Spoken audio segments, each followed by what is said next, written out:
ॐ विश्वानि देव सवितर्दुरितानि पराशुव यद्भद्रं तन्न आशुव। नमस्ते सभी आर्यजन को मेरा। आज हम जिस विषय पर चर्चा करने वाले हैं वह विषय हमारा है सत्संग। सत्संग क्या है, सत्संग के बारे में हम बताएंगे। सत्संग क्यों जरूरी है इसके बारे में हम जानकारी देने वाले हैं, वो भी संक्षिप्त में। आपको पूरा समझ में आएगा, बस आप देखते रहिए वीडियो को। तो सत्संग जो है, सत्य और संग, सत्य माने सत्य और संग संगति। जहाँ पर सत्य की संगति होती है वही सत्संग होता है। जहाँ पर सत्य की संगति होती है वही सत्संग होता है। और सत्संग एक तो संगति, जो सत्संग होता है वो तो एक होता है, लेकिन संगति कई प्रकार की होती है। सत्संग एक प्रकार का होता है जो जहाँ पर सत्य सत्य बताया जाए वही सत्संग है, लेकिन संगति कई प्रकार की होती है। संगति जो है वो अच्छी भी हो सकती है, संगति बुरी भी हो सकती है, संगति कैसी भी हो सकती है। जैसे संगत में पढ़ोगे आप वैसा ही आप पर प्रभाव पड़ेगा। तो वही सत्संगति मतलब संगति के बारे में बताया गया है। संगति तो जैसे जैसे आप संगति में जाओगे वैसा ही प्रभाव पड़ेगा। अगर आप सत्य की संगति में जाओगे तो आपको अगर सत्य की संगति में जाते हो तो आप और अच्छा प्रभाव पड़ेगा आप पर। तो यही बताने वाला हूँ मैं आपको। तो देखो, उदाहरण के तौर पर समझाऊँ आपको, आप अपने आप ही समझ जाओगे। मैं एक उदाहरण दूंगा, उदाहरण से आप समझ जाओगे। एक बार की बात है, एक राजा शिकार करने के लिए निकल जाता है अपने घर से, और जब रास्ते में चलता जाता है तो कहीं जंगल में जा कर के एक मकान के पास में तोता बैठा हुआ होता है। तोता पिंजरे में बंद होता है और तोता को देख करके राजा चलता रहता है। तोता देख करके रुकता नहीं है, लेकिन तोता चिल्लाने लगता है कि भागो भागो, पकड़ो पकड़ो, जल्दी मारो, काटो पीटो, ये सारा कुछ शब्द बोलता है। लेकिन राजा डर जाता है और डरते डरते राजा चला जाता है आगे को। आगे जाकर के एक आश्रम आता है और आश्रम में वहीं पर एक तोता टंगा होता है पिंजड़े में। वह बोलता है, आइए आपका स्वागत है महोदय जी, आइए आपका बहुत बहुत स्वागत है हमारे यहाँ पधारने पर। यह बात सुनकर के वह राजा आश्चर्यचकित हो जाता है और वह सोचता है कि मैं जब वहाँ पर देखा था मैंने, तो वहाँ देखने के बाद में मैंने देखा कि तोता मुझ पर बार बार चिल्ला करके आ रहा था कि भागो भागो, पकड़ो पकड़ो, जल्दी नहीं तो भाग जाएगा, मारो काटो पीटो, ये सारे कुछ शब्द बोले उसने। लेकिन यह तोता कैसा है जो कि ऐसे शब्दों को बोल रहा है। तो वो एक सन्यासी की कुटिया थी और सन्यासी की कुटिया पर वो बैठा हुआ था, आश्रम में बैठा हुआ था सन्यासी के में।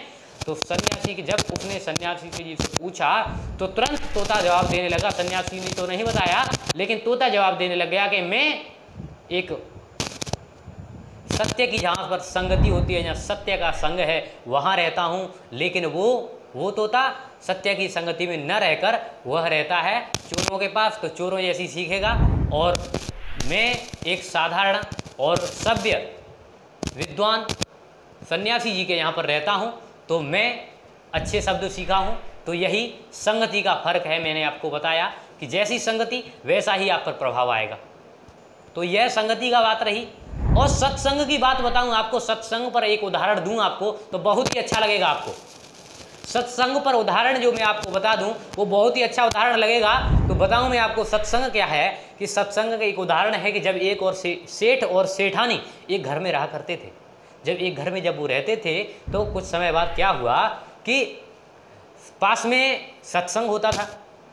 कई लोग, बड़े बड़े महापुरुष विद्वान लोग वहाँ पर इकट्ठे होते थे, सत्संग होता था, अच्छी बातें बताई जाती थी। जीवन को चलाने के लिए अच्छी अच्छी बातें बताई जाती थी, कैसे हमको जीवन चलाना चाहिए, गृहस्थ को कैसे चलाना चाहिए, इस बात को बताई जाती थी। तो एक बार जो सेठ की जो सेठानी थी वो बोली कि चलो आज सत्संग सुनने चलते हैं। तो वो लोग सोचे कि चलो चलते हैं, सत्संग सुन के आते हैं क्या होता है। तो सेठ का जो एक ऐसा हिसाब किताब था कि जब सेठ जी अगर कोई बात को अगर रात में दिन में अगर सुन लेते थे तो रात में उसको दोहराते रहते थे। ये ऑटोमेटिक कहानी सुनना ऑटोमेटिक होता क्या है? ऑटोमेटिक होता यह है कि जब वो सत्संग में जाते तो सत्संग खत्म हो चुका होता है और ख़त्म हो जाता है जब सत्संग, तो जब वो पहुंच जाते हैं और जाकर के एक महात्मा जी कहते हैं उनसे कि आ गए, और सत्संग तो ख़त्म हो गया, तो इसलिए बोले भाई आ गए, अब आप आए उतने लेट, आ गए, ये बात बोली। भाई ये सेठ जी ने सुन ली कि आ गए, कोई नहीं, कुछ नहीं कहा उन्होंने, इस बात को उन्होंने सुन लिया सत्संग में जाके। उसके बाद में बैठे जैसे ही वो जाकर के तो पूछा एक दूसरे से, दूसरे विद्वान जो थे, दूसरे महापुरुष, वो बोले कि बैठ गए जी। अब ये भी उन्होंने सुन लिया, 2 बात सुन ली उन्होंने सत्संग में आके। तीसरी बात, तीसरे जब वहाँ पर सन्यासी जी बैठे हुए तो उन्होंने भी कहा कि अरे जब सत्संग खत्म हो जाता है तब तीसरे सन्यासी बोले कि अरे चल दिए, तो ये भी उन्होंने सुन ली। 3 बातें इन्होंने यहाँ पर ग्रहण की आकर के सत्संग में। अब इसी बात को देखना क्या होता है फिर आगे। आगे होता यह है कि जब वो अपने घर पर पहुँच जाते हैं और घर पर जाकर के बाद में शाम को जब वो सो जाते हैं खाना खाने के बाद में, तो रात में जब वो सो रहे होते हैं तो सेठ जी होते हैं, तो सेठ जी जो 3 बातें इन्होंने सीखी थी सत्संग में जाके उनको दोहरा रहे होते हैं। जब उन बातों को दोहरा रहे होते हैं सत्संग वाली बातों को, तो एकदम अचानक चोर आ जाते हैं, और चोर को आने के बाद में और वो अपनी कह रहे होते हैं, तो चोर जैसे ही आते हैं तो एकदम मुंह से आवाज निकलती है आ गए। तो चोर समझ जाता है अरे यहाँ तो जग रहे हैं। वो चोर फिर छुप करके बैठ जाता है, तो वो बोला बैठ गए, तो चोर फिर उठ के भागने लग जाता है, तो फिर वो कहता है चल दिए। तो यही है सत्संग का प्रभाव दोस्तों, यही प्रभाव है सत्संग का कि जो कि लोग इससे प्रेरित होते हैं। और देखो कि ऑटोमेटिक कैसे क्या होता है कि चोर ही भाग जाते हैं, इससे चोरी भी नहीं हुई उनके यहाँ पर। तो यही है कि सत्संग का यही प्रभाव है। तो इसलिए कहता हूँ सत्संग इसलिए ज़रूरी है। सत्संग से हमको मालूम पड़ता है कि हमको जीवन को कैसे चलाना चाहिए, अपने जीवन को कैसे चलाना चाहिए। तो सत्संग में हमको मालूम पड़ता है, हमको हमारे जो भारतीय परंपरा में चले आ रहे 4 आश्रमों को बताया गया है। पहला ब्रह्मचर्य आश्रम, गृहस्थाश्रम, वानप्रस्थाश्रम और संन्यासाश्रम।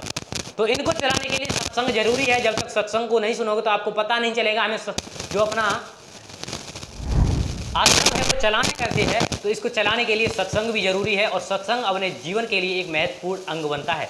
अगर सत्संग को हम सुनते हैं तो हम कुछ आगे और कर सकते हैं। तो इसी को लेकर के मैं आपके सामने आया था। तो इसके लिए आपका बहुत बहुत धन्यवाद, जो कि आपने अपना कीमती समय देकर के मेरे सामने दिया। तो आपका बहुत बहुत धन्यवाद। नमस्ते जी।